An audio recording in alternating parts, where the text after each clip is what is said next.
तो plant anatomy में मैंने बच्चे आपको डिफरेंशिएशन, डी डिफरेंशिएशन, रीडिफरेंशिएशन, इन सब के बारे में डायग्राम के साथ सारी चीज़ समझाई थी कि एक्चुअली क्या होता है डिफरेंशिएशन का मतलब, डी डिफरेंशिएशन का मतलब और रीडिफरेंशिएशन का मतलब।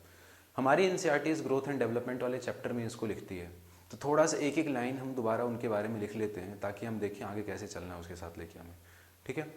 तो अगर हम याद करें बच्चे डिफरेंशिएशन, तो डिफरेंशिएशन की बात याद करो, मैंने बताया था आपको डिफरेंशिएशन का मतलब ये कौन सा डिवीजन होता है, जब आपकी प्राइमरी मेरिस्टेम डिवाइड करके क्या बना रही थी, प्राइमरी परमानेंट मेरिस्टेम, ठीक है, प्राइमरी परमानेंट मेरिस्टेम बना रही थी प्राइमरी मेरिस्टेम डिवाइड करके, तो इस डिवीजन को आपने बोला था डिफरेंशिएशन, ठीक है। एक बार जाएंगे दोबारा देखेंगे आप, ठीक है।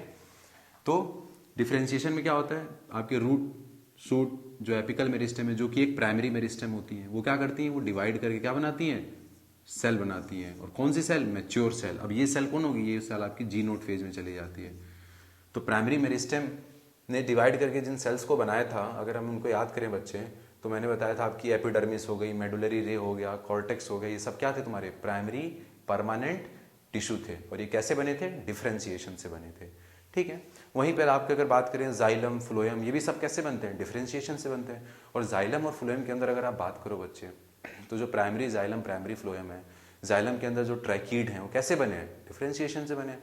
तो इस डिफरेंशिएशन के दौरान क्या हुआ है, उस ट्रैकीड के अंदर क्या होता है, हमें पता है ट्रैकीड का काम होता है वाटर कंडक्शन कराना, और वाटर कंडक्शन के लिए वो ट्रैकीड क्या करता है, डेड हो जाता है, अपना प्रोटोप्लाज्म साइटोप्लाज्म सब वो खत्म कर देता है, न्यूक्लियस न्यूक्लियस सब चला गया उसका। तो ये जो एक्ट है यहाँ पर, जो मैचुरेशन का जो एक्ट है, जो ये मैच्योर हो रहा है, इसको भी क्या बोलोगे, डिफरेंशिएशन ही तो बोलोगे। वो डिफरेंशिएट कर रहा है अपने फंक्शन को करने के लिए, डिफरेंशिएट हो रहा है, मैच्योर हो रहा है, ठीक है। तो ये सारी चीज़ें आपने देखी है बच्चे कि डिफरेंशिएशन के दौरान क्या होता है, सेल मैच्योर होती है अपना काम करने के लिए। हाँ, तो उसी चीज़ को हमने लिखा है यहाँ पर कि root and shoot apical meristem क्या करती हैं, डिवाइड करती हैं और क्या बनाती हैं, तुम्हारा प्रोड्यूस सेल। अब ये जो सेल बनी ये जी नोट फेज में चली जाएगी, वो तो अलग की बात है। अब ये सेल जी नोट फेज में जाएगी और क्या करेगी, मैच्योर करेगी। किस टर्म में मैच्योर करेगी, तो स्ट्रक्चरल चेंज होगा, इसके सेल वॉल में चेंज होगा, प्रोटोप्लाज्म में चेंज होगा, सारे चेंज आपको देखने मिलेंगे। सेल वॉल के अंदर स्ट्रक्चरल चेंज होगा, प्रोटोप्लाज्म में मॉडिफिकेशन होगा। आप इसको याद करने के लिए आप ट्रैकीड को याद रख लो, वेसल्स को याद कर लो आप दिमाग में अपने, और वेसल्स के अंदर किस तरह का मॉडिफिकेशन मैंने आपको सिखाया था, वो सब डिफरेंशिएशन ही है बच्चे, है ना। तो ये सब हुआ आपका, है ना, ताकि अपना काम कर सके। तो ये जो root apical meristem shoot apical meristem ने क्या किया, दे शो डिफरेंशिएशन, और डिफरेंशिएट होकर वो मैच्योर हो गई। उन्होंने जो सेल बनाया वो मैच्योर्ड सेल है, जी नोट फेज में पहुंच चुकी है, ठीक है। तो ये हमारा डिफरेंशिएशन हो गया। और वो सिंपल से बोले तो प्राइमरी मेरिस्टेमेटिक टिश्यू जो होती हैं वो डिवाइड करती हैं और बनाती हैं प्राइमरी परमानेंट टिश्यू, और इस डिवीजन को बोलते हैं हम क्या, डिफरेंशिएशन। डी डिफरेंशिएशन में अगर याद करो तो मैंने बताया था कि जो मेडुलरी रे थी आपकी, क्या थी, मेडुलरी रे, जो कि खुद क्या एक ये प्राइमरी परमानेंट मेरिस्टेम है। किसने बनाया है इस परमानेंट मेरिस्टेम, ये खुद ही एक प्राइमरी परमानेंट टिश्यू थी। और इस प्राइमरी परमानेंट टिश्यू किसने बनाया था, इसको बनाया था प्राइमरी मेरिस्टेम ने। किसने बनाया था, प्राइमरी मेरिस्टेम ने, ठीक है। ग्राउंड मेरिस्टेम जिसको आपने बोला था, याद है आपको अगर तो, ठीक। तो इसने बनाया।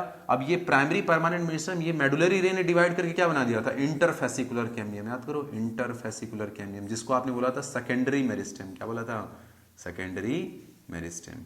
तो अब जब ये खुद मेडुलरी, जो खुद एक परमानेंट सेल है, लेकिन जो खुद जी नोट फेज में जा चुकी है, लेकिन अभी जी नोट फेज से निकलकर जीवन में आएगी और डिवाइड करके क्या बनाएगी, तुम्हारा सेकेंडरी मेरिस्टेम बनाएगी। और इस डिवीजन को आपने नाम दिया था क्या, डी डिफरेंशिएशन। इसने क्या किया, मेडुलरी रे ने क्या शो किया, डी डिफरेंशिएशन।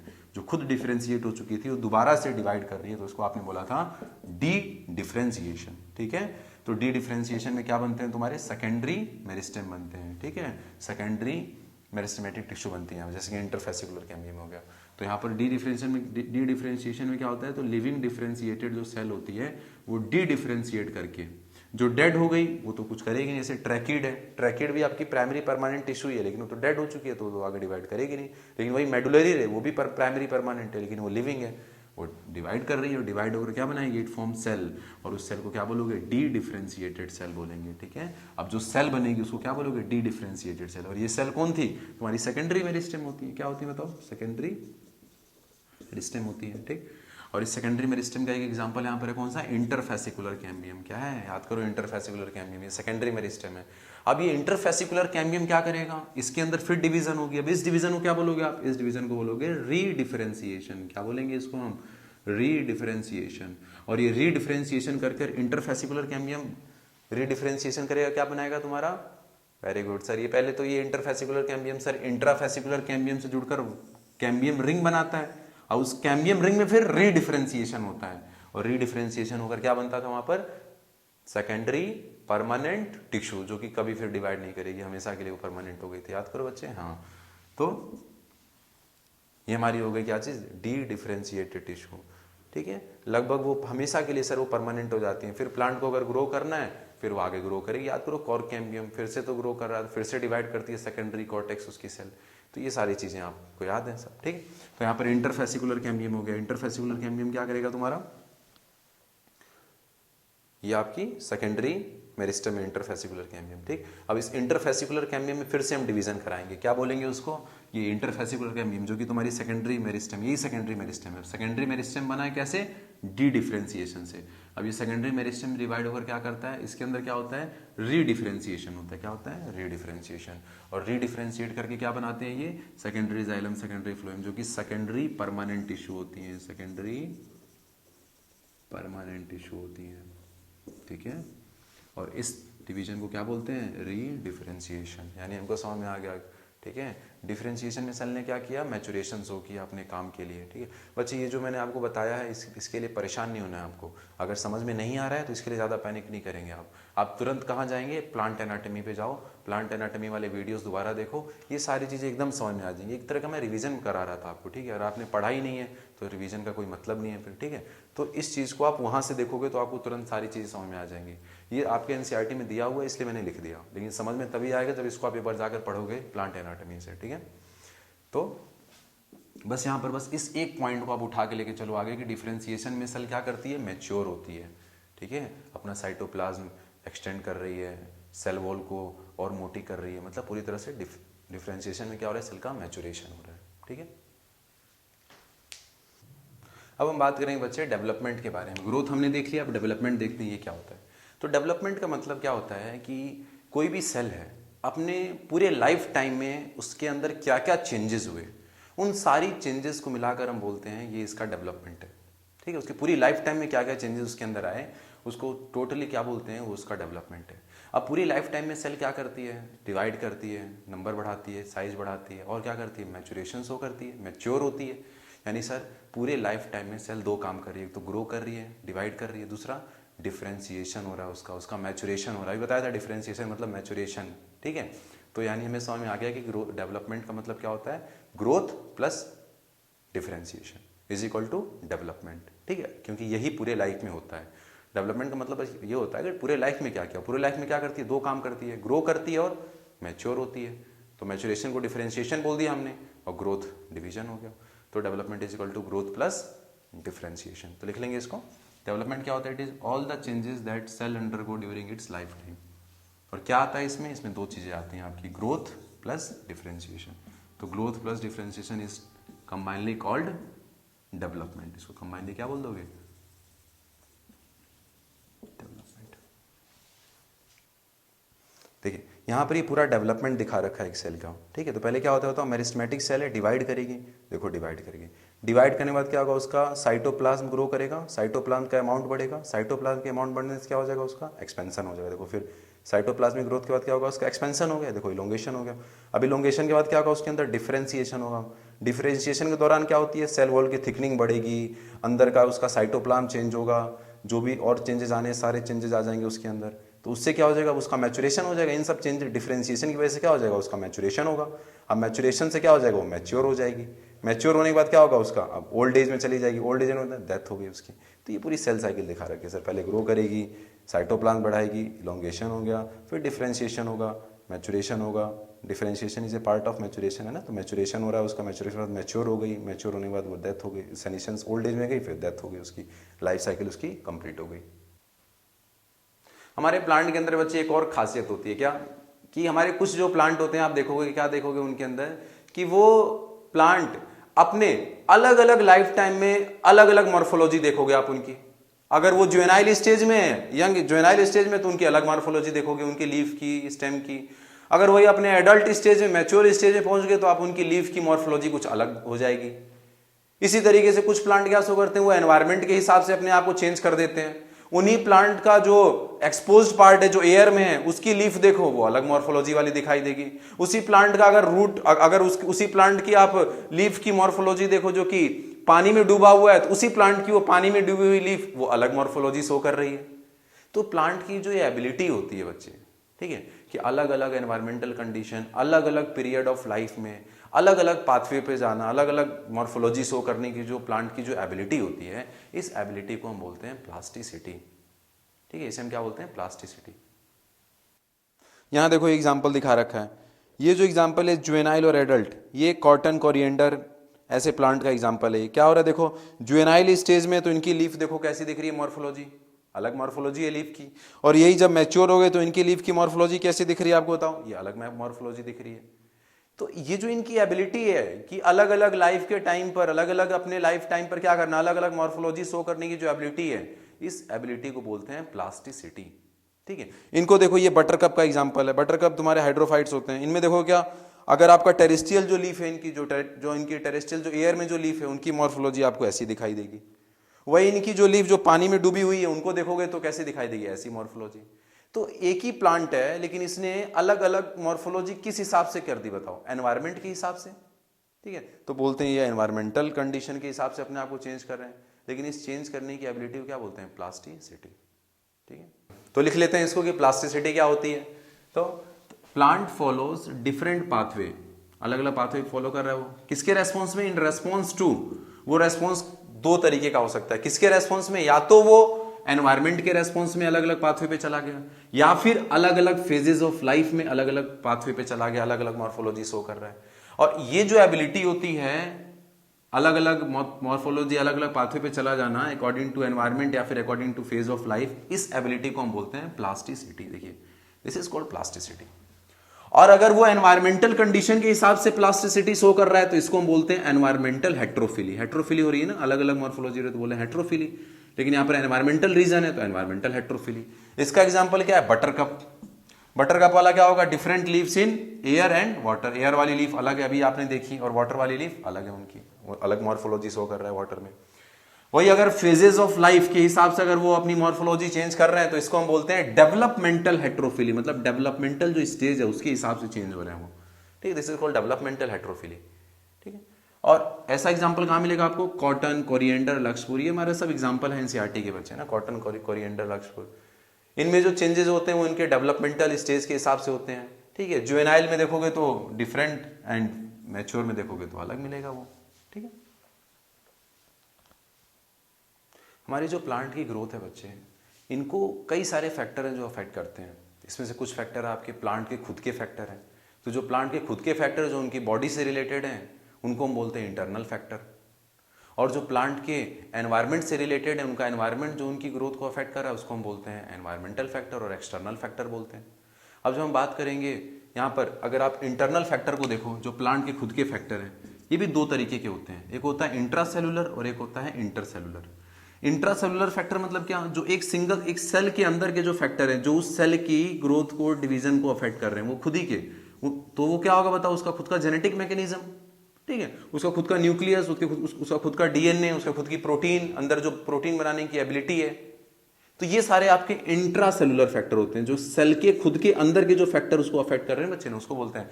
और सेल के अंदर के खुद के फैक्टर मतलब क्या, उसका मेन जेनेटिक फैक्टर हो गया ना, यानी वो उसका डीएनए कैसा है, उसका डीएनए अलाउ, उसके पास वो जीन है कि नहीं बनाने के लिए, कोई भी चीज जो बनानी है उसको डिवाइड होने वाली जीन है कि नहीं उसके पास। ठीक है, तो ये होता है आपका इंट्रासेलुलर फैक्टर, मतलब उसका खुद का जेनेटिक फैक्टर।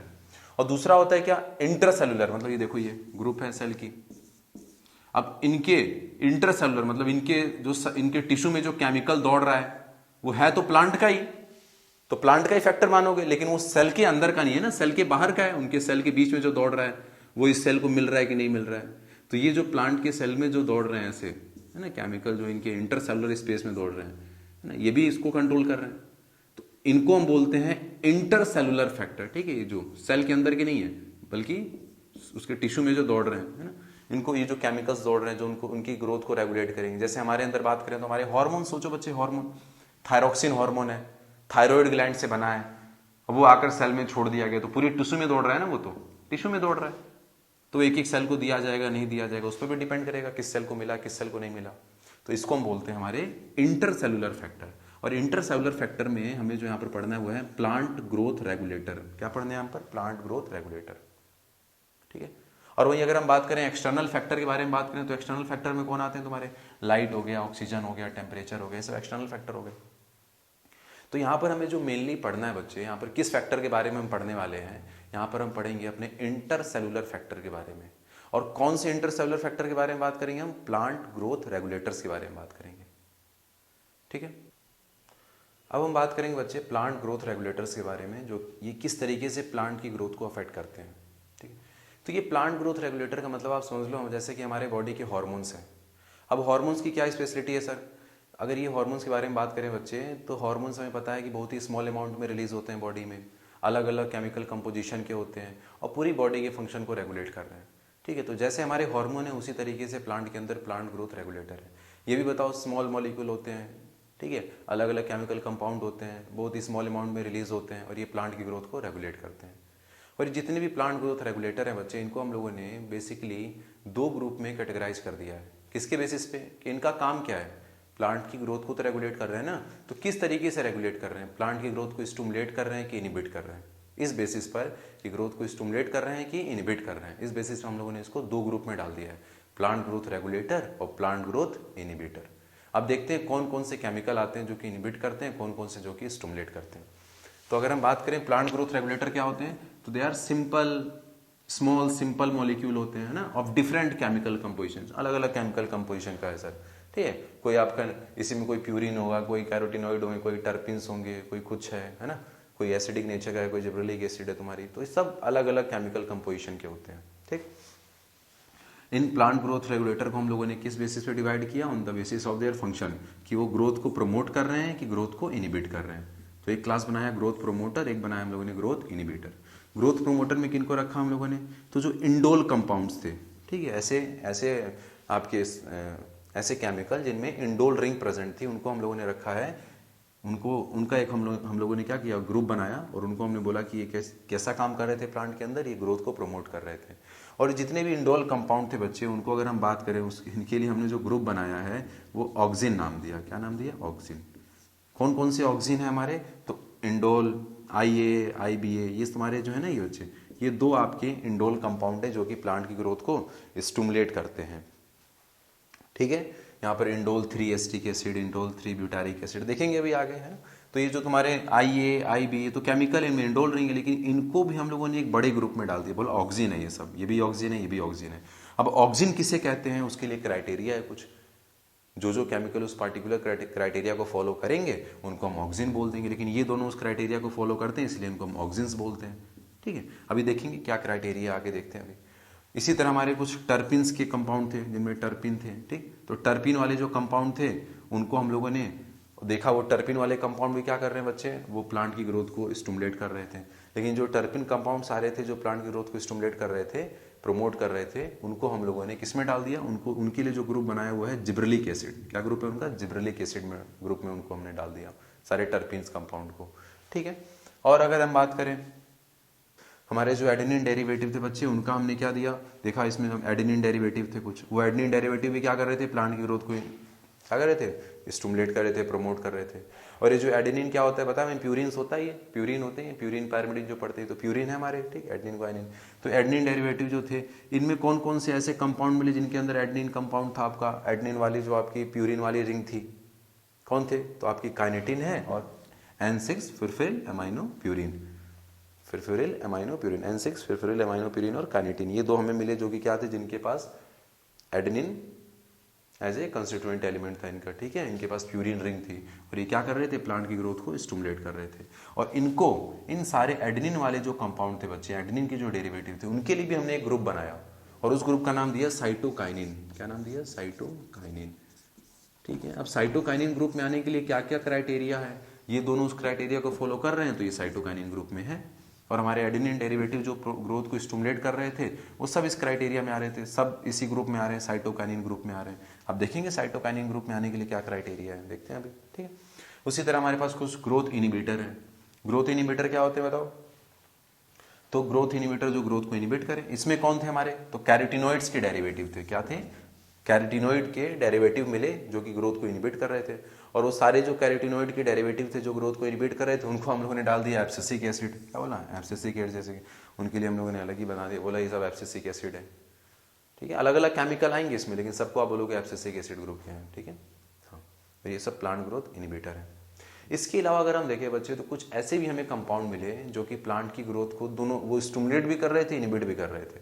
ठीक है, एक ऐसा भी केमिकल हमारे पास है वो प्लांट की ग्रोथ को इनिबिट भी कर रहा है और स्टिमुलेट भी कर रहा है, दोनों काम कर रहा है। तो इसको हम ना इसमें रख सकते हैं ना इसमें रख सकते हैं, तो इसको हम अलग से बताएंगे, अलग से देखेंगे। क्या था सर, ये इथाइलिन है ना, ये गैसियस प्लांट ग्रोथ रेगुलेटर है। इथाइलिन गैस होती है ना, तो ये गैसियस प्लांट ग्रोथ हमारा रेगुलेटर होता है, और ये दोनों काम करता है, प्रोमोट भी करता है, इनिबिट भी करता है। लेकिन अगर आपको एक टिक मारना हो तो क्या मार के आओगे टिक, कह देना इनिबिटर।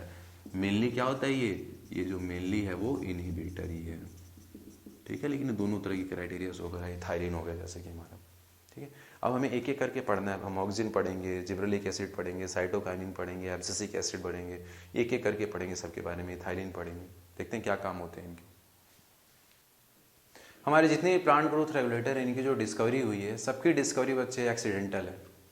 ठीक, कभी किसी साइंटिस्ट ने एकदम सोच के ये नहीं बैठा, नहीं देखते ये क्या है, वो लोग ऐसे ही बैठे थे, उन्होंने कुछ ऑब्जर्व किया, फिर उसके बाद उन्होंने जो ऑब्जर्वेशन के बाद उस पर एक्सपेरिमेंट किया तो पता चला अच्छा ये जो काम हो रहा था ये किसी केमिकल की वजह से हो रहा था, ये प्लांट कोई केमिकल प्रोड्यूस कर रहा था, उसकी वजह से ये आपका जो इफेक्ट है वो दिख रहा था। ठीक है, तो इसी तरीके से हम देखेंगे, एक एक करके हम देखेंगे क्या वो इंसिडेंट थे जिनकी वजह से इनकी डिस्कवरी हुई। तो सबसे पहले हम शुरू करेंगे अपने ऑक्सिन से।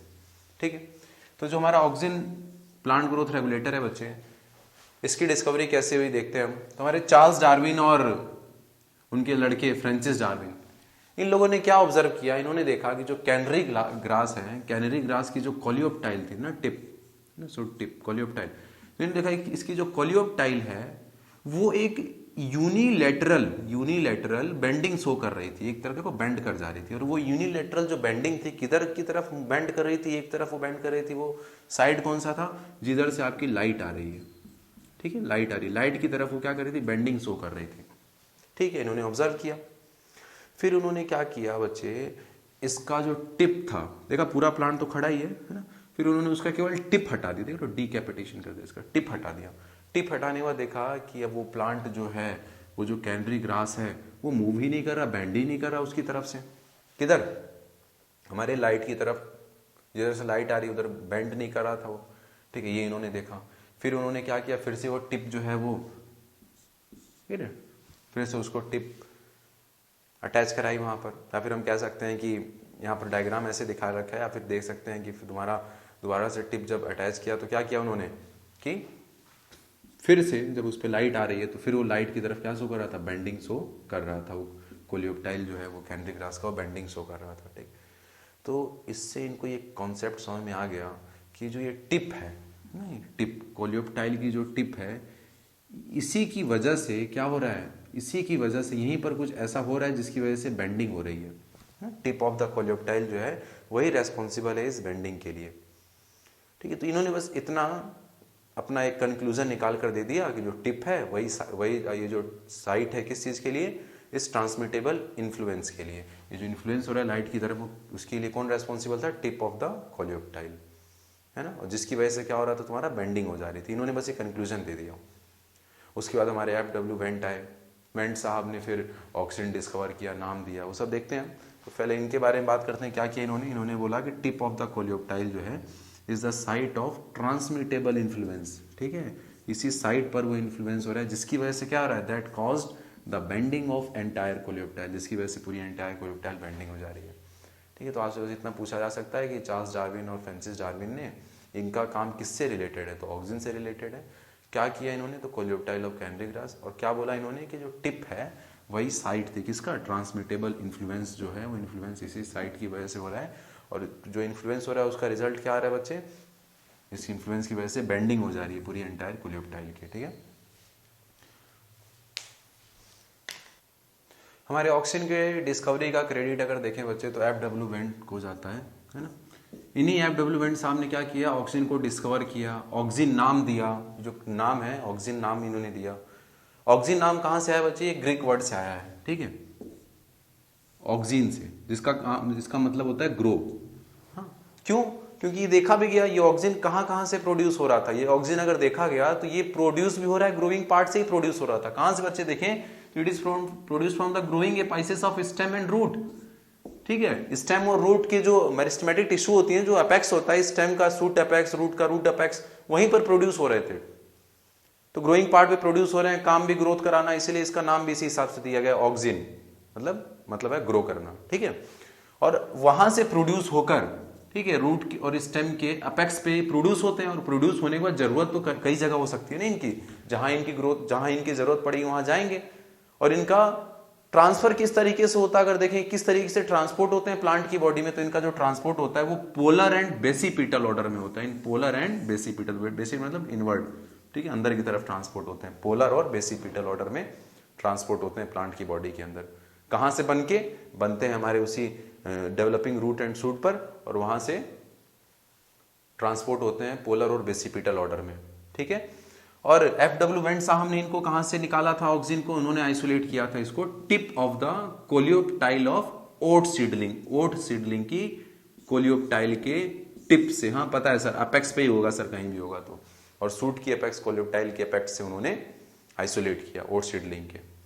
ठीक है, और हमारे जो ह्यूमन यूरिन से भी हमारी जो कॉगल और हैगन स्मिथ जो साहब हैं, हैगन स्मिथ साहब और कॉगल ने क्या किया, इसको ह्यूमन यूरिन से भी आइसोलेट किया।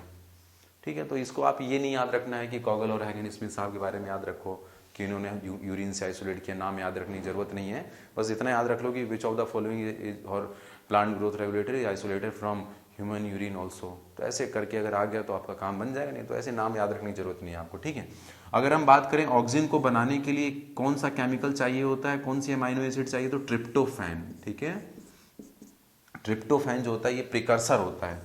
ठीक है, tryptophan is the precursor of oxygen. ठीक है, यही बनाएगा आपके ऑक्सीजन को। तो ये भी क्वेश्चन पूछा जाता है बच्चे कि ट्रिप्टोफैन किसका प्रिकर्सर है, या फिर ऑक्सीजन का प्रिकर्सर कौन है, ट्रिप्टोफैन। अगर हम बात करें ऑक्सीजन की, अगर हम बात करें, ये ऑक्सीजन हमारे प्लांट भी बनाते हैं, जो प्लांट बनाकर देते हैं उसको हम बोलते हैं नेचुरल ऑक्सीजन। इन ऑक्सीजन को हम सिंथेटिकली भी बना सकते हैं। ठीक है, तो जो सिंथेटिकली बनाए जाते हैं उनको सिंथेटिक ऑक्सीजन बोलते हैं। और मैंने पहले बता दिया बच्चे कि ऑक्सीजन किसी एक पर्टिकुलर का नाम नहीं है, तो ग्रुप का नाम है ऑक्सीजन। ठीक है, बहुत सारे केमिकल हैं जो इस तरह की ग्रोथ प्रॉपर्टी शो करेंगे, एक पर्टिकुलर ग्रोथ प्रॉपर्टी शो करेंगे, उनको बोल देंगे कि ऑक्सीजन है ना। डेवलपिंग रूट शूट की अपेक्स से प्रोड्यूस हो रहे हैं, एपिकल ग्रोथ करा रहे हैं, बोल देंगे हाँ ये ऑक्सीजन है। ठीक है, ऐसा कुछ। और उनके अंदर कुछ कॉमन होना चाहिए। क्या कॉमन है यहाँ पर? तो ट्रिप्टोफैन के प्रिकर्सर। ठीक है, उनका प्रिकर्सर ट्रिप्टोफैन होना चाहिए। तो इस तरीके से बच्चे है ना, तो ग्रुप का नाम है पूरा, इसलिए कई सारे केमिकल इस ग्रुप में आ रहे हैं। ठीक है, तो नेचुरल ऑक्सीजन का एग्जांपल आपको याद रखना पड़ेगा। किनको बोलेंगे? जो प्लांट से ऑब्टेन हो रहा है। डायरेक्ट पूछा जाता है कि कौन सा ऑक्सीजन नेचुरल है, कौन सा आर्टिफिशियल है, डायरेक्ट पूछा जाता है, ऐसे डायरेक्ट क्वेश्चन आता है। तो इसमें IAA और IBA, ये IAA और IBA जो है, ये दोनों क्या है, ये नेचुरल ऑक्सीजन है। फुल फॉर्म देख लेना, indole 3 acetic acid and indole 3 butyric acid. ठीक है, वही अगर हम बात करें सिंथेटिक ऑक्सीजन की, तो ये कौन कौन से हमारे हैं? तो NAA और 2,4-D, ये दोनों क्या होते हैं? ये हमारे नेफ्थलीन एसिटिक एसिड और 2,4-डाइक्लोरोफेनॉक्सी एसिटिक एसिड, ये क्या हमारे ये सिंथेटिक ऑक्सीजन है। आपको डायरेक्ट याद रखना है बच्चे कि कौन से सिंथेटिक है, कौन से ऑक्सीजन, कौन से नेचुरल है, डायरेक्ट क्वेश्चन आता है। अब हम बात करेंगे फंक्शन के बारे में कि ऑक्सीजन क्या क्या काम करता है। ठीक है, अब ऑक्सीजन का फिजियोलॉजिकल इफेक्ट देखेंगे, क्या क्या इफेक्ट कर रहा है प्लांट के ऊपर। तो इसका सबसे मोस्ट इंपॉर्टेंट जो फंक्शन है बच्चे, वो क्या होता है? एपिकल डोमिनेंसी कराता है ये। ठीक है, एपिकल डोमिनेंसी का मतलब क्या हुआ कि ये प्लांट को बताया अभी, रूट और शूट की एपेक्स से ही बन रहा है, वहीं पर बन रहा है, और ये वहीं पर बन के क्या करेंगे? ग्रोथ कराते चले जाएंगे, कराते हुए चला जाएगा। ठीक है, तो एपिकल ग्रोथ कराते हुए चला जाता है। और इस दौरान क्या करता है? लेटरल बड, जो एक्सिलरी बड जिसको बोलते हैं, वो ग्रो ही नहीं होने देगा, बनने ही नहीं देगा एक्सिलरी बड। और जब एक्सिलरी बड नहीं बनेगी तो लेटरल ब्रांचेस नहीं बनेंगी फिर। ठीक है, तो इस चीज को बोलते हैं एपिकल डोमिनेंसी। केवल एपेक्स की तरफ ग्रोथ कराता है, रूट की एपेक्स, शूट की एपेक्स। ठीक है, कोई लेटरल ग्रोथ नहीं होने देता है ये। ठीक है, इनिबिट कर देता है लेटरल बड, एक्सिलरी बड को इनिबिट कर देता है ये।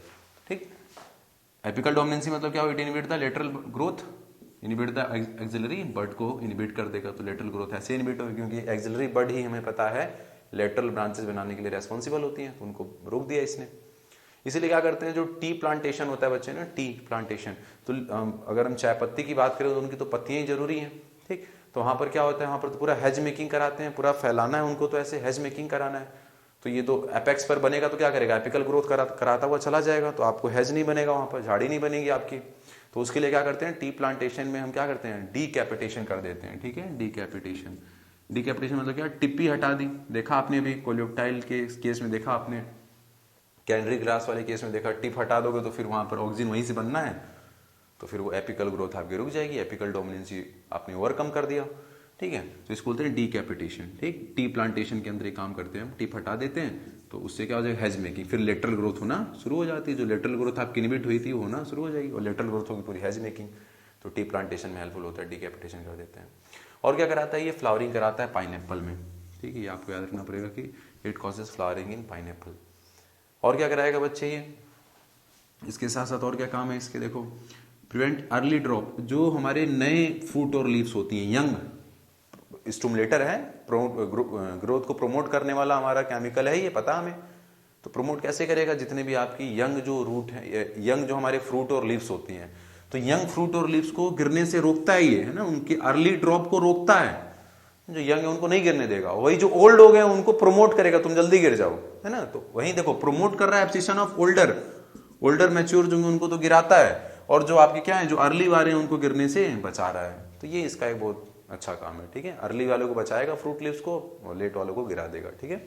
और क्या कराएगा, टोमेटो में पार्थेनोकार्पी करा देता है, बिना फर्टिलाइजेशन की फ्रूट बन जाता है टोमेटो का, ठीक है, आपको फल मिल जाएगा। और क्या कराएगा, सेल डिवीजन में हेल्प करता है, अभी देखा था हमने, ठीक है, कई जगह इसका तो एप्लीकेशन देख लिया, ऑक्सीजन और साइटोकाइनिन, अभी जब रूट नोडुल बना रहे थे वहां पर देखा था हमने, बहुत ज़्यादा दूर की बात नहीं है, ठीक है। तो ये कहीं ना कहीं किसका काम कर रहा है बताओ, सेल डिवीजन में हेल्प कर रहा है। और क्या करेगा, जाइलम डिफरेंशिएशन कंट्रोल करता है, जाइलम के डिफरेंशिएशन को कंट्रोल करता है, डिफरेंशिएशन अभी पढ़ कर आए हो आप, मैचुरेशन को कंट्रोल करेगा उसके, है ना, जाइलम के डिफरेंशिएशन को कंट्रोल कर रहा है। और क्या होता है बताओ, इसी का एक आपने जब पढ़ा था अभी सिंथेटिक ऑक्सीजन पढ़ा था हमने 2,4-D, ठीक है। ये जो 2,4-D है इसको हम लोग यूज करते हैं एज अ वीडिसाइड की तरह, ठीक है। क्यों, क्योंकि ये क्या करता है, अगर आपने इसको छिड़क दिया खेत में तो क्या होगा, ये 2,4-D क्या करेगा, जितने भी डाइकॉट वीड हैं उनको आपकी फील्ड से हटा देगा, और मोनोकोट को एज इट इज छोड़ देगा, मोनोकोट पे कोई इफेक्ट ही नहीं डालेगा, केवल डाइकॉट हटाकर मोनोकोट छोड़ देगा। और मोनोकोट इस तरीके से क्या हुआ, आपके मोनोकोट प्लांट बच गए, और सेलेक्टिवली डाइकॉट वीड हटा दिया आपने। तो इस क्वेश्चन पूछा जाता है, ये एनसीईआरटी की लाइन है बच्चे, कि हमारा जो 2,4-D है वो डाइकॉट को हटाता है कि मोनोकोट को हटाता है।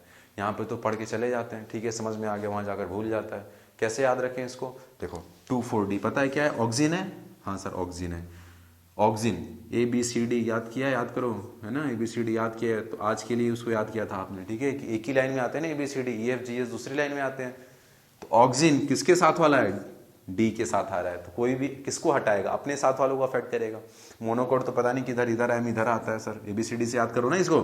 तो ए के लाइन में कौन आता है, डी आता है, तो ए किसको हटाएगा, डी वाले को हटाएगा, मतलब डाइकोट को हटाएगा। तो ऑक्सीजन किसको हटाने के लिए यूज होता है, डाइकोट को, ठीक है। ऑक्सीजन मोनोकोट पर इफेक्ट नहीं डालता है क्योंकि उसकी ग्रुप वाला नहीं है ना, ऐसे याद रख सकते हो आप, ठीक है।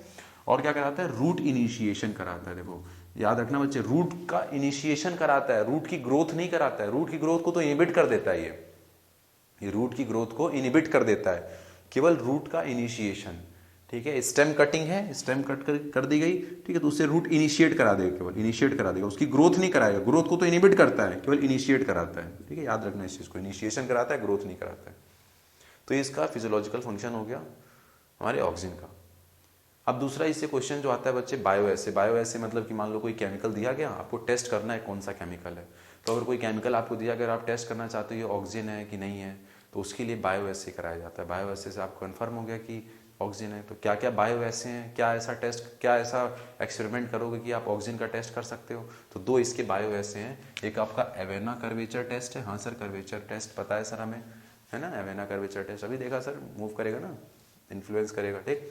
और दूसरा क्या बताओ, रूट ग्रोथ इनहिबिटर होता है, बताया था मैंने अभी, ठीक। तो ये रूट की ग्रोथ को इनहिबिट कर देता है, बाकी जितने भी प्लांट ग्रोथ रेगुलेटर है वो ये काम नहीं करेंगे। तो अगर आपने कोई केमिकल डाला और ये काम अगर हो गया, मतलब वो ऑक्सीजन था, इसका मतलब होता है बायोएसे, कंफर्मेटरी टेस्ट करना, ठीक है। तो एवेना कर्वेचर टेस्ट और रूट ग्रोथ इनहिबिटर की तरह काम करेगा ये। अब हमारा दूसरा जो प्लांट ग्रोथ रेगुलेटर है बच्चे, जिब्रेलिन, इसके डिस्कवरी के पीछे क्या कहानी है उसके बारे में हम बात करेंगे। तो एक जापानीज राइस फार्मर था बच्चे, उसने क्या देखा, उसने अपने फील्ड में देखा कि एक उसने अनयूजुअल राइस सीडलिंग देखी, वो बाकियों से अलग थी। एक राइस सीडलिंग बाकियों से अलग थी पूरे फील्ड में। कैसे अलग थी, क्या अलग था उसके अंदर? तो उसने देखा कि एक उसको ऐसी सीडलिंग दिख रही बच्चे, एक ऐसा राइस का प्लांट दिख रहा है जो कि बहुत ही एक्सेसिवली टॉल था, काफी लंबा था, पेल कलर्ड था, है ना, स्पिंडल शेप्ड था और स्टेराइल भी था। वो स्टेराइल मतलब कि उस पर कोई ग्रेन नहीं था, नो ग्रेन, ठीक है, उस पर फल भी नहीं आए थे, उस पर कोई ग्रेन भी नहीं था, कोई राइस की ग्रेन नहीं थी उसके ऊपर, ठीक है। तो जब देखा गया और इसने, इन फार्मर ने इस प्लांट को बोला बेकेन। क्या बोला? बेकेन। बेकेन मतलब फुलिश सीडलिंग, ठीक है, पागल या अकेले खड़ा है, फुलिश, ठीक। तो बाद में देखा गया कि ये जो फुलिश सीडलिंग जिनको ये बोल रहे हैं, वो फुलिश सीडलिंग ऐसा उसका जो करेक्टर है, इसका जो ऐसा करेक्टर आ गया था कि टॉल हो गया है, पेल हो गया है, स्पिंडल से स्टाइल। इसके पीछे रीजन क्या था? इसके पीछे रीजन थी एक फंजाई जिसका उसके ऊपर इन्फेक्शन था। वो फंजाई का नाम क्या है? जिब्रेला फिजिकोराई। इस जिब्रेला फिजिकोराई के इन्फेक्शन की वजह से ये ऐसा करेक्टर आ गया था किसके अंदर? उस राइस सीडलिंग के अंदर, ठीक है। फिर बाद में ई कुरोसावा, ये जो साइंटिस्ट हैं, इन्होंने एक अलग तरीके का एक्सपेरिमेंट किया। ये तो समझ में आ गया जिब्रेला फिजिकोराई की वजह से हो गया, तो ये सारी कहानी कंप्लीट हो गई यहां पर, ठीक है। बाद में ई कुरोसावा ने क्या किया बच्चे, इन्होंने एक अनइंफेक्टेड राइस सीडलिंग ली और उस अनइंफेक्टेड राइस सीडलिंग को क्या किया, उन्होंने इन्फेक्शन कराया। किससे? तो इन्होंने इसको ट्रीट किया किसके साथ? तो स्टेराइल फिल्ट्रेट ऑफ फंगस। ये जो जिब्रेला फिजिकोराई है उसका एक स्टेराइल फिल्ट्रेट लिया। स्टेराइल फिल्ट्रेट मतलब होता है बच्चे कि उस फिल्ट्रेट के अंदर, उस लिक्विड के अंदर कोई भी फंगल का एंटीजन पार्टिकल नहीं था जो कि कुछ हार्म कर सके, ऐसा कुछ उसके अंदर नहीं था, ठीक है। तो वो स्टेराइल फिल्ट्रेट जो उन्होंने लिया उस फंजाई से, उस स्टेराइल फिल्ट्रेट को क्या कराया? ट्रीट कराया उस स्टेराइल फिल्ट्रेट से। किसको? एक अनइंफेक्टेड नॉर्मल राइस सीडलिंग को। और इन्होंने क्या देखा? इन्होंने देखा कि सारे जो सिम्टम थे उस राइस सीडलिंग के अंदर फिर आने लगे, ठीक है। जो भी सिम्टम यहां पर थे ना, वो भी राइस सीडलिंग उसी तरीके से टॉल, पेल, स्पिंडल शेप सब कुछ हो गया। तो फिर बाद में उन्होंने क्या किया, उस जो टॉल, पेल जो आपका राइस सीडलिंग जो हुई उसके अंदर उन्होंने फिर आइसोलेट किया। क्या चीज? उन्होंने देखा कि उसके अंदर ये एक्टिव सब्सटेंस आखिर है कौन जिसने ये काम कराया है, जब इस फंजाई का कोई इन्फेक्टिव पार्टिकल गया नहीं क्योंकि स्टेराइल फिल्ट्रेट यूज कर रहे हैं। तो फिर बाद में उन्होंने देखा कि वहां पर जो एक्टिव सब्सटेंस था जिसकी वजह से ये सब कुछ हो रहा था वो थी जिब्रेलिक एसिड, ठीक है। तो इन्होंने फिर जिब्रेलिक एसिड आइसोलेट किया, ठीक है, जो कि एक्टिव सब्सटेंस था ये सब करेक्टर को प्रोड्यूस कराने के लिए, ठीक है। और आज अगर हम बात करें बच्चे तो 100 से ज्यादा जिब्रेलिक एसिड हम जानते हैं और डिस्कवर्ड हो चुके हैं। जैसे हमारी एनसीईआरटी में लिखा है GA1, GA2, GA3, ठीक है। लेकिन अगर आपसे पूछा जाएगा बताओ जिब्रेलिक एसिड की डिस्कवरी के पीछे किसका हाथ है, तो आप बोलोगे ई कुरोसावा, ठीक है। कैसे किया इन्होंने मैंने बता दिया आपको, ठीक है। इसका स्टेराइल फिल्ट्रेट लिया फंजाई का, इन्फेक्शन कराया, इन्फेक्शन करा के देखा, फिर वही सारे सिम्टम आ गए। फिर उस जो अब वो सारे सिम्टम आ गए तो फिर उसके अंदर देखा कि इसके अंदर वो एक्टिव सब्सटेंस क्या है जिसकी वजह से सब कुछ आया, तो उनको क्या मिला? वो जिब्रेलिक एसिड, ठीक है। तो अभी हम बात कर लेंगे जो GA3 है ना, ये one of the firstly discovered है ना, शुरुआती समय में discovered, one of the firstly discovered हमारी जिब्रेलिक एसिड है। और सबसे ज़्यादा यही स्टडी की जाती है। कौन सी? GA3 most studied and firstly discovered आपकी जिब्रेलिक एसिड हो गई है, ठीक है। अगर हम बात करें इस जिब्रेलिक एसिड का प्रिकर्सर कौन है, जैसे हमारे ऑक्सीजन का प्रिकर्सर कौन था? ट्रिप्टोफैन था। तो हमारे जिब्रेलिक एसिड को कौन बना रहा है, कौन प्रिकर्सर है? तो वो था आपका एसिटिल कोएंजाइम A और मेवेलोनिक एसिड। ये जो है क्या है? प्रिकर्सर हैं किस चीज़ के? जिब्रेलिक एसिड के। और सारी की सारी जो जिब्रेलिक एसिड होती हैं बच्चे वो एसिडिक नेचर की होती हैं। कैसी होती हैं वो? एसिडिक नेचर की होती है। नाम ही में लिखा है एसिडिक, ठीक है, तो एसिडिक नेचर होगा ही वो तो, ठीक है। तो ये तो हमारी बात हो गई बच्चे जिब्रेलिन जो है जिब्रेलिक एसिड की डिस्कवरी के पीछे क्या कहानी है वो सब हमने देख लिया, ठीक। अब हमें देखना है कि इस जिब्रेलिक एसिड का फंक्शन क्या क्या होता है, ठीक है, क्या क्या काम है इसके वो हम देखेंगे एक एक करके, ठीक है। अब इनका फिजियोलॉजिकल इफेक्ट देखेंगे क्या क्या है जिब्रेलिक एसिड का। तो ये बच्चे बोल्टिंग को प्रमोट करता है। बोल्टिंग को प्रमोट करने का मतलब क्या हुआ सर? बोल्टिंग का मतलब क्या होता है? तो ये जो इंटरनोडल, देखिए स्टेम हो गया, ये नोड हो गई आपको, दूसरी नोड, बीच की डिस्टेंस को इंटरनोड बोलते हैं। तो ये इंटरनोडल जो डिस्टेंस है इसको बढ़ा देता है। और इंटरनोडल डिस्टेंस कब बढ़ा रहा है? फ्लावरिंग के जस्ट पहले, ठीक है। तो इंटरनोडल डिस्टेंस बढ़ा दिया फ्लावरिंग के जस्ट पहले, ठीक। तो इससे क्या होगा बताओ? अब एक फ्लावर उसका, एक पेटल यहाँ पे, दूसरा पेटल यहाँ पे, तो हॉर्टिकल्चर डिपार्टमेंट में यूज करते हैं इसको, ठीक है। तो सजावट के लिए यूज हो जाता है वो। तो ये हमारा वही कह रहे हैं कि बोल्टिंग इफेक्ट कराता है। बोल्टिंग इफेक्ट का मतलब क्या होता है? Internodal elongation. आपको एक काम याद रख लो इसका, जिब्रेलिक एसिड का क्या कि इंटरनोडल डिस्टेंस बढ़ाएगा। ठीक है, इस काम को आप कई जगह यूज कर सकते हो, जिससे कि आपको ओवरऑल फंक्शन ऐसे ही याद हो जाएंगे कई सारे इसके। देखते हैं क्या क्या और फंक्शन है इसका। तो यहाँ पर पहला समझ में आ गया हमको क्या करेगा, बताओ। ये बोल्टिंग इफेक्ट कराएगा। बोल्टिंग इफेक्ट मतलब होता है इंटरनोडल इलोंगेशन कराना फ्लावरिंग के जस्ट पहले। किसके किसके अंदर करा सकता है ये देखा गया है, तो बीट हो गया, कैबेज हो गया, ठीक है, and plant with rosette habit. Rosette habit वाला आपको बताया था मैंने, ठीक, कैसे एक ही नोड से ऊपर लीफ नीचे रूट निकल रहे थे, याद करो, मॉर्फोलॉजी में हमने देखा था बच्चे, ठीक है, कि रोजेट हैबिट वाले किस तरह के प्लांट होते हैं। तो उनमें क्या कराएगा? Bolting effect. ठीक है, और हमें समझ में आ गया सर ये इंटरनोडल इलोंगेशन तो करा ही रहा है। तो इंटरनोडल इलोंगेशन की वजह से और क्या क्या कर लेगा इस प्रॉपर्टीज की हेल्प से हम और क्या क्या इसके फंक्शन को जान सकते हैं डायरेक्टली। तो इस इंटरनोडल इलोंगेशन की वजह से क्या कर सकता है ये? Overcome the genetic dwarfism. Genetic dwarfism का मतलब क्या हुआ सर? जेनेटिकली क्या है वो? स्मॉल टी वाला प्लांट है। स्मॉल टी वाला क्या होना चाहिए बताओ? ड्वार्फ होना चाहिए। हाँ सर, ड्वार्फ होना चाहिए। लेकिन अगर इस स्मॉल टी वाले पर अगर आपने जिब्रेलिक एसिड डाल दी, इसको जिब्रेलिक एसिड दे दिया, तो ये जेनेटिकली तो स्मॉल टी होगा, लेकिन इसकी लेंथ क्या हो जाएगी? बढ़ जाएगी, और ये टॉल हो जाएगा। तो इसका फिनोटाइप क्या हो जाएगा बताओ? फिनोटाइप तो इसका कैसा दिखाई देगा आपको? ये दिखने में इसकी मॉर्फोलॉजी तो टॉल हो जाएगी, और जेनेटिक कंपोजिशन वही स्मॉल टी है। तो इसको बोलते हैं ओवरकम द जेनेटिक डॉर्फिज्म। जो जेनेटिकली स्मॉल टी है उसको भी टॉल कर देगा ये। क्यों? क्योंकि इसका काम है इंटरनोडल डिस्टेंस बढ़ाना, और इंटरनोडल डिस्टेंस अगर बढ़ गई तो प्लांट तो टॉल हो ही जाएगा। ठीक है, और इसी प्रॉपर्टी को इंटरनोडल डिस्टेंस बढ़ा सकता है, इसको हमने क्या कर लिया? इसको हमने एग्रीकल्चर फील्ड में यूज कर लिया। कैसे? तो देखो, शुगर केन है, शुगर केन पता आपको, ऐसे नोड इंटरनोड, और शुगर केन अपने इंटरनोड में तो पूरा शुगर कंटेंट उसका रहता है बच्चे, है ना, उसके इंटरनोड में पूरा शुगर कंटेंट होता है। तो जब आप जिब्रेलिक एसिड का छिड़काव करोगे तो उसकी इंटरनोडल डिस्टेंस बढ़ जाएगी, और इंटरनोडल डिस्टेंस बढ़ गई मतलब क्या हो गया? ठीक है, शुगर केन की तो लेंथ बढ़ेगी, उसके साथ साथ इंटरनोडल डिस्टेंस बढ़ेगी, तो उसकी जो कार्बोहाइड्रेट बनाएगा, जो फूड बना रहा है वो भी तो ज़्यादा बनाएगा वो, इंटरनोड बढ़ गया तो। ठीक है, तो ऐसा करके क्या देखा हम लोगों ने कि 20 टन पर एकड़ प्रोडक्टिविटी बढ़ गई। ठीक है, 20 टन पर एकड़ तक की प्रोडक्टिविटी जो है क्या हो गई? वो प्लांट शुगर केन फील्ड में आपको बड़ी मिली जिब्रेलिक एसिड डालने से। पर इफेक्ट क्यों हो बताओ? क्योंकि एक ही प्रॉपर्टी सर कि इंटरनोडल डिस्टेंस बढ़ा सकता है, तो प्रोडक्टिविटी तो ऐसे बढ़ जाएगी क्योंकि यहीं वो स्टोर करने वाले अपना फूड। ठीक है, और क्या कर देगा? इसी प्रॉपर्टी को और कहाँ यूज कर सकते हैं हम? ग्रेप्स के अंदर। आपने ग्रेप्स देखा होगा बच्चे, ऐसे ग्रेप्स से एक इधर निकलता है, एक इधर निकलता है ऐसे। ठीक, तो अगर इंटरनोडल डिस्टेंस बढ़ा दिया जाएगा तो लेंथ बढ़ गई ना, लेंथ बढ़ गई तो क्या होगा बताओ? ज़्यादा ग्रेप्स भी आएंगे इसमें। ठीक है, तो इस टाइम पे तो ऐसे ग्रो कर रहे हैं ना, तो आपने अगर लेंथ बढ़ा दी इसकी इंटरनोडल डिस्टेंस बढ़ाकर, तो ग्रेप का कंटेंट भी बढ़ जाएगा।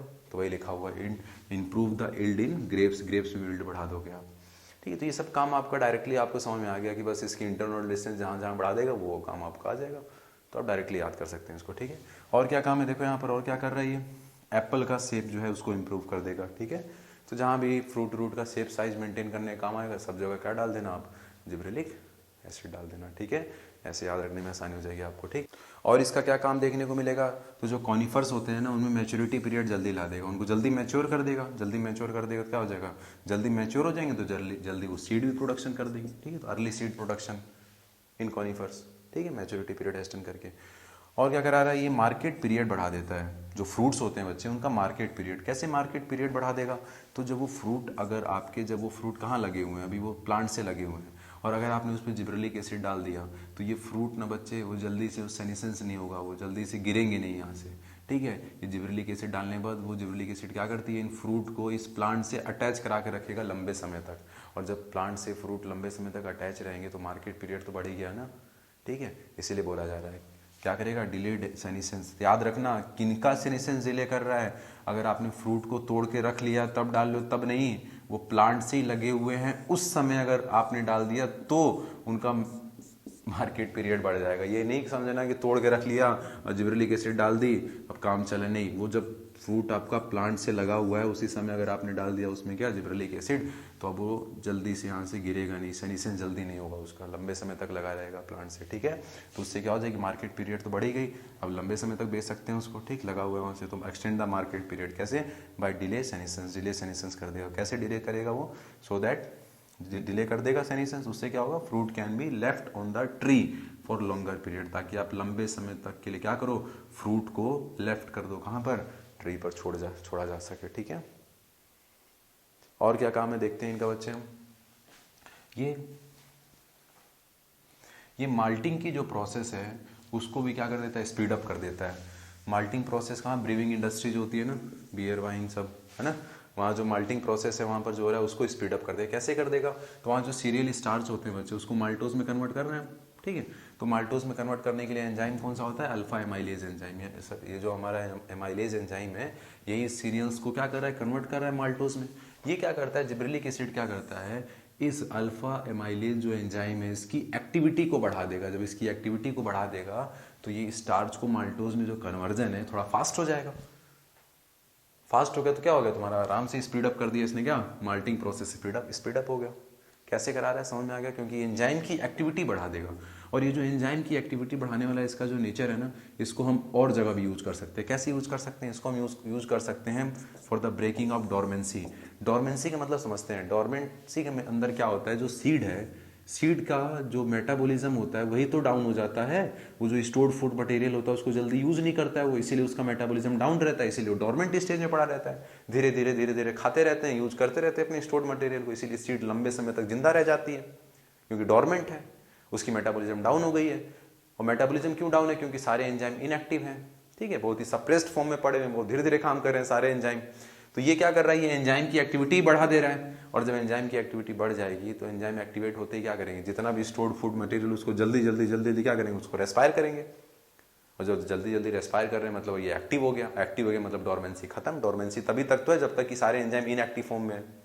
और जिब्रेलिक एसिड क्या करेगा, डोरमेंसी को ब्रेक कर देगा। कैसे ब्रेक कर रहा है समझ में आया बच्चे, कैसे, तो ये लाइपेज, प्रोटीएज, अल्फा एमाइलेज, इनकी एक्टिविटी को क्या कर देगा, इनको बढ़ा देगा। और इनकी एक्टिविटी बढ़ती क्या करेंगे, ये लोग क्या करेंगे, स्टोर्ड फूड मटेरियल जो है उसकी हाइड्रोलिसिस करा देंगे। और हाइड्रोलिसिस होते ही आपका एक्टिव हो गया, सीड जो है एक्टिव हो गई तो फिर उसकी डोरमेंसी खत्म। वो और क्या करेगा, सीडलिंग निकाल देगा मैच्योर होकर, डिवाइड करके आपको, ठीक है।